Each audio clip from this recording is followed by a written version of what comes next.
Hello guys, આપણે જોડે Activa 125 GS6 આવી છે. આ ભાઈનો પ્રોબ્લેમ છે. હું જો ચાલુ કરીને બતાવું.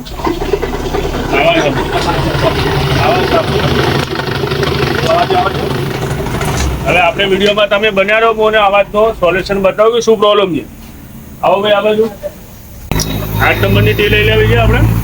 આ બાજુ વિડીયોમાં બતાવો ભાઈ, કયા કયા બોર્ડ ખોલવાના.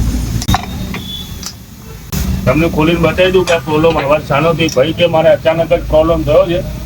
એ બેટા ઓઇલ બદલ લેવો ગાડીમાં. આપણે ક્લચ કર બહાર કાઢીએ છીએ. આનું બધા બોલ ખોલી દીધા છે.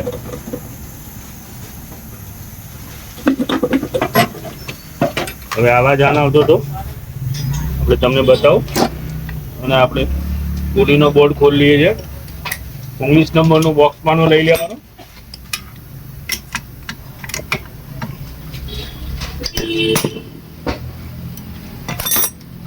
આપણે આને ખોલી દીધો. કટોરો બહાર આવી ગયો. આ બેલ્ટ ખોલી જો, બેલ્ટની હાલત જુઓ. આ બધું ટુકડા ટુકડા ભરાય. બેલ્ટ તૂટી ગયો છે. બેલ્ટનો અવાજ છે. હંમેશા આવો અવાજ અચાનક આવે એટલે સમજી જવું કે બેલ્ટ તૂટવાની તૈયારી છે. આ જુઓ છે. ઓકે, જો આનો જૂનો બેલ્ટ હતો બરાબર. હવે આપણે આ નવો બેલ્ટ લઈ લીધો છે. આ જ કંપનીનો હોન્ડાનો ઓરિજિનલ જ છે બરાબર. જો આનો જૂનો બેલ્ટ હતો, આપણે આ નવો બેલ્ટ. હવે આપણે એને બેલ્ટમાં લગાવી દઈએ. આપણે બેરિએટરમાં લગાવી દીધો છે. ચક્કર લગાવી દઈએ છીએ આગળ ફેન. હવે આને આપણે 22ની નટ લગાવી દઈએ બરાબર. હવે આને ટાઈટ કરી દઈએ, ફિક્સ કરી દઈએ. આગળની નટ તો ટાઈટ થઈ ગઈ, તમને બતાવી હતી. હવે આની ઉપર આપણે કટોરો લગાવી દઈએ ક્લચનો. 19 નંબરની નટ ચડાવી દઈએ અને પાછું ટાઈટ કરી દઈએ જેમ હતું.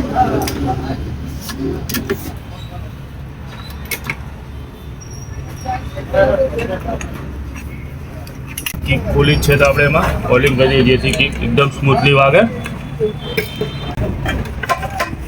પાછું ફિટ કરી દઈએ.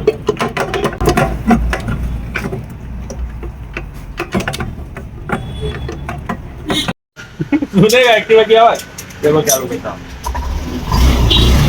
तो आवाज एकदम साइलेंट रहेगी. જુઓ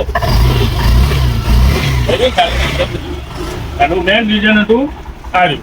भाई मारे पेला त्रीजू અત્યારે મારે ले बेटा आवाज सुनेगा. एक्टिवा की आवाज सुनेगा देखो. આવું